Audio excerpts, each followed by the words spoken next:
Қазір біреуіңіз тұрып айтыңыздар, менің шам намазым қабыл болды деп тұрыңыздар. Жоқ. Бізде бір-ақ үміт бар. Ол не? Алланың рақымы ғана. Рақым етсе, қабыл етеді. Рақым етпесе, қабыл етпейді. Сонда ғалымдар айтады, Алла рақым етсе дейді, күнәнің үлкені болмайды дейді. Алла жазаласа дейді, күнәнің кішкентайы болмайды дейді. Сондықтан да сен дейді, күнәні үлкен кіші деп бөлме дейді.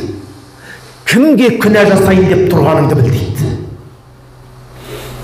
Көрдіңіздер ме? Ой, бұл мұстағап қой дейді. Бұл харам емес қой дейді. Мәселе істің харам үлкен кішілігінде емес. Мәселе кімге күнә жасайын деп тұрсың, ойлашы. Шайтанды тыңдап, кімге күнә жасайын деп тұрсың? Аллаға. Сен шайтанды тыңдап, кімге қарсы шығайын деп тұрсың?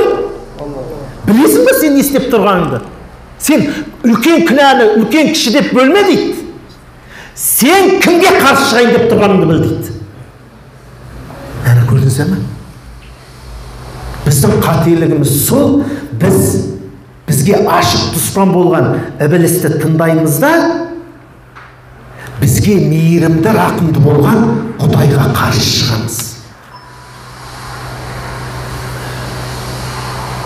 Намаз оқы десең, Құдайға қарсы шық. Басқа ештеңе жоқ жерде.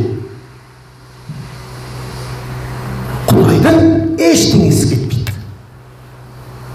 Сонда дұға қылып қоямыз, Алла хидаят берсін. Ол үшін уайымдамай қойыңыз сіз. Біз егер дейді, біз біреудің ақыреті үшін уайымдасақ, онда біз өзіміздің амалымызға сенген адамның белгісі. Емекен келіп қазір айтса, ана бауырымыздың ақыреті не болады десе, ол амалына сенген адамның сөзі. Біліп алыңыздар. Ол адам емес, намаз оқып тұрған біздің халімізді білмейміз. Біз білмейміз.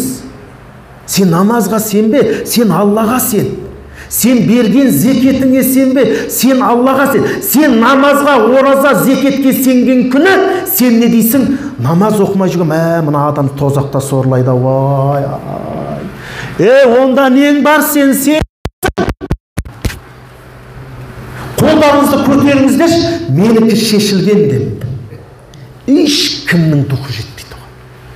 Такаппар біреу болмаса. Бұл нені білдіреді? Біз Аллаға мұқтажбыз. Қазір намаз оқып жүрміз ғой оразасынан. Егер қазір Алладан уақи түсіп, уақида айтылған болса, негізінде жәннат пен тозақ, сендер айтып жүрген тозақтағы азап, сендер айтып жүрген жәннаттағы рахат, қорғыздар жоқ десе, ай білмеймін қанша адам намазда қалатын. Бауырымыз айтуы мүмкін, жәннат болмаса, ан жақта тозақ мүмкін, нағым жұмна мешіттің ішінде. Имеке, ассаламағалейкум, ақыретте жолғамыз дейсің. Дұрыс па? Ал Рабиға Ғадауи айтқан, рахимахалла, Алла о кісіні рахметсін, табиғиндардың кезінде өткен ізгі әйел болған. Алла деген, сен жәннат пен тозақты жаратпасаң да, мен саған құлшылық еткен болар едім деген. Олардың мақсаты жәннат тозақ болма. Біреуміз намаз тастамай жүрміз, лешкі тозаққа кірмесек болды. Сол үшін оқып жүрміз. Біреуміз жәннатта қорғызы фирдаус бар екен, сол үшін оқып жүр. Алла Субхана Тағала Құранда айтады: «Лән таналул бирра хатта тунфиқу мимма тухиббун» дейді. Аятта айтады. Өздерің жақсы көрген нәрсені Алла жолында жұмсай алмасаңдар, сендер жақсылыққа жеткен болмайсың. Өзіңді алдамай-ақ қой сен. Алдамай-ақ қой. Алла үшін малының ішінде тәуірін бере алмадың ба? Діндар болып көрінбей қой. Құрбандық келгенде мықты қошқарыңды шала алмай, бір орташа біреуін шалып жатқан болсаң, сен діндар болмай қой, өтірік. Алла бәрін біледі. Осы аят түскеннен кейін дейді, сахабаларды дейді, қызықтырудың жолы болмады деді ғой, бітті деді ғой. Бізге қазір ұстаз дейді да, тағашты оқысам не болады? 5 қорғызын береді десем, оқиды деп оқиды. Анан айтпасам оқымайды ол. Ұстазыма мешітке көмектесіп тұрсам не болады? Ойбай, мешіт салсан, Алла саған жәннаттан бір сарай береді демесең, салмайды ол. Бұл әлсіз адамға айтылған нәрсе ғой. Я, Алла береді. Қызықтырмасаң салмайды, қызықтырмасаң оқымайды. Тарауыққа келмейді ғой адамдар, бір басында 1-2 күн келеді де келмей кетеді. Енді соланы бір білмайды жаңа. Кімде-кім тарауықты үзбей қатысқан адамға әр тарауық үшін Алла тағала 1000 қорғыздан береді десең, толып кетеді. Сонда сен Құдай үшін деген жоқ, бірдеңе алу керексің ба міндетті түрде?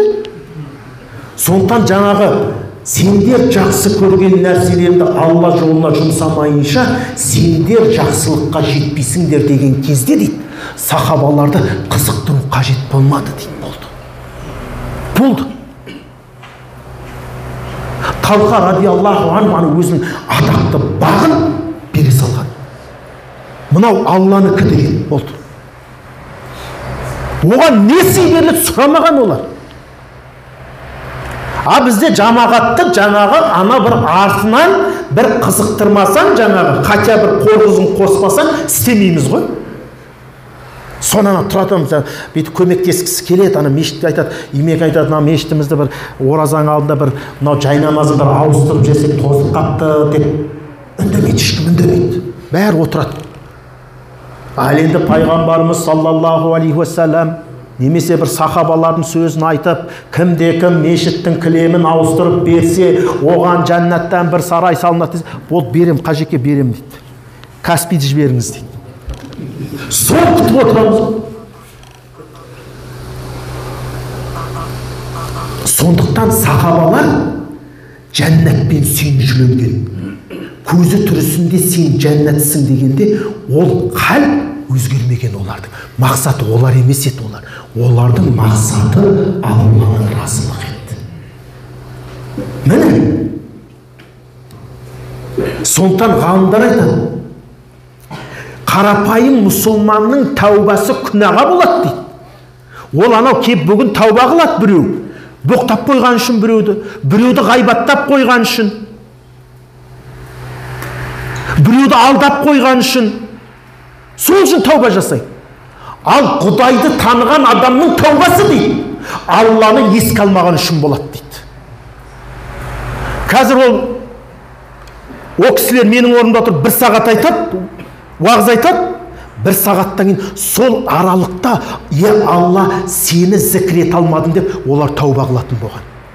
Білесіздер ме, біз әжетханаға кіріп шыққаннан кейін қандай дұға айтамыз?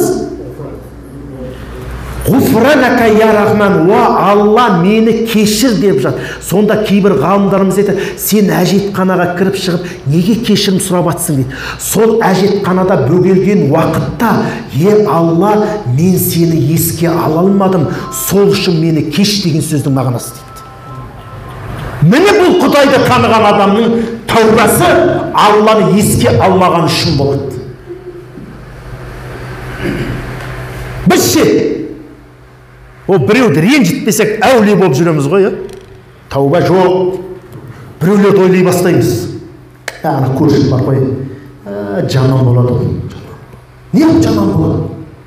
Намаз оқымайды, ішеді. Сен қалың не болады, білесің бе? Оны емес, сен өзің тойлау керексің. Бір ауылда бір адам ішіп жүреді. Жазда сол жүреді дейді. Қыста жаңағы кешкілік бала шағасы іздеп жүреді дейді, жаңағы бір жерде үсі болып қалмасын деп, соны тауып алады да үйіне алып кетеді. Таңертең шығып кетеді кешкілік. Жазды күні оны қарамайды да. Сөйтіп оразаға бір 10 күн қалғанда ана кісі мешіттің имамына келген ғой. Имеке мені мешітке жұмысқаңызды еңбек ақы керек жоқ деп айтады дейді. Сен алқаш жоғалма жерден деген.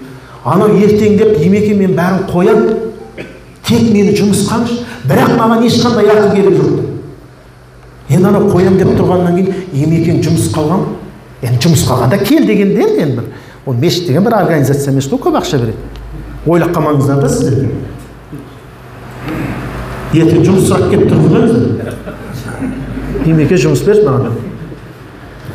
Сөйтіп ана мешіттің ауласында арам шөптерді жұлады екен, гүлдер еккен, соны суғарған, мешіттің ішін тазалайды дейді, сыпырады дейді, жөндейді, күндегі жұмыс шарбағын красить етеді дейді. Ауылдық мешіт соны істейді дейді, жаңа бар істейтін жұмыс. Сөйтіп 10 күнде Рамазан келген. Сол 10 күнде ол сол мешітте жүріп намазға жығылған, Рамазан келген. Ораза ұстаған. Сөйтіп Рамазанның алғашқы 10 күндігінде имам құптанды оқып, сүннетті оқып болып, тарауыққа такбир алғанда анау жүріп кеткен ғой. Біреу құлаған. Енді 2 ракаттан кейін сәлем береді ғой тарау. 2 ракаттан кейін сәлем беріп жамағат қараса, артта ана кісі жүріп кетпейді. Сонда әлгі адамның таубаға келуі, намаз оқу, ораза ұстауы 15-ақ күн екен да. Алла тағала намазды алып кетті, біз білмейміз ешкім. Сондықтан ешқашан бір ішіп отырған адамды көрсең де, мынаның ақыреті не болады деп айтпа. Сен өзіңді ойла. Менің ақыретім не болады, я Алла. Вдруг қабыл болмай қалды намаздарымыз. Неге? Тәрет дұрыс емес. Тәрет дұрыс емес. Оқымадық, білмедік, үйренбедік. Сондықтан бірақ үміт бізде кімде? Аллада. Ешқашан намаз ештеңеге сенбе, тек Аллаға ғана сен.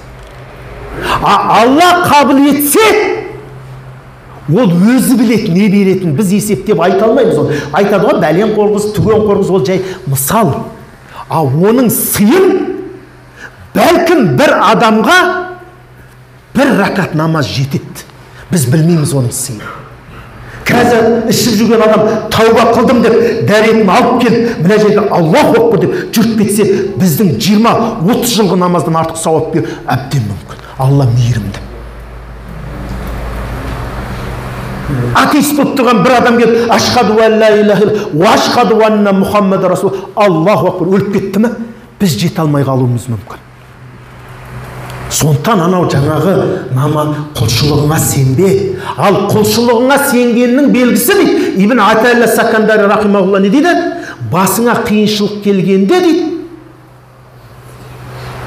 Аллаға жалбарынуды тоқтату дейді. Енді мен намаз оқып жатырмын, сынақ кеп қалды. Дереу 2 ракат намаз оқып, я Раббым деген жоқсың. Отырдың да, типа енді осы уақытқа дейін оқып келдік қой, бәрін біраз нәрсе істеп келдік қой. Енді Құдай бірдеңе істейтін шығар деген сенімге келіп қалу дейді. Сондықтан бастарыңызға қандай бір сынақ келіп қалғанда құлшылық ешпаңыз, дереу Алланы еске алыңыз. Я Раббым, сен ғана бер. Енді біреу айтады, сіз мешіт сабатсыз, бүйтіп атсыз, медресе сабатсыз, енді сіздікін кешетін шығар. Алла біледі. Мүмкін емес сіздің дұғаңыз қабыл емес деп қоясың ғой еще жаңағыдай. Сондықтан бәлкім бейнамаздың дұғасы қабылда. Ол бейнамаз болғанмен Құдайға деген ықыласы таза болуы мүмкін да. Міне қараңыздар.